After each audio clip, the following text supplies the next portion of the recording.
السلام علیکم، امید ہے سب خیریت سے ہوں گے۔ آج کی ویڈیو میں ہم تختی نمبر 1 مفردات کے نئے 5 حروف کو پڑھیں گے۔ یہ یاد رہے کہ جب بچہ سبق یاد کرے یا سنائے تو اس وقت تختی کا نمبر اور تختی کا نام ضرور لیا جائے، تاکہ بچے کو یہ زبانی یاد ہو جائے کہ میں کون سی تختی کو پڑھ رہا ہوں اور اس تختی کا نام کیا ہے۔ آئیے شروع کرتے ہیں۔ تختی نمبر 1 مفردات۔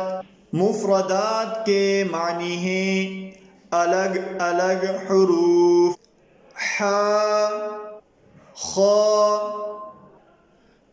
دال، ذال،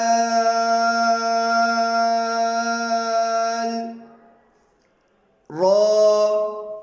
تختی نمبر 1 جس کا نام مفردات ہے، اور مفرد کہتے ہیں اکیلے کو، یعنی پہلی تختی کے اندر جتنے بھی حروف ہیں وہ اکیلے اکیلے لکھے گئے ہیں، اس لیے ان سب کو مفردات کہا جاتا ہے۔ امید ہے تختی نمبر 1 مفردات آسانی سے سیکھا جائے گا۔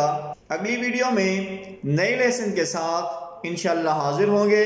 تب تک کے لیے اللہ حافظ، السلام علیکم۔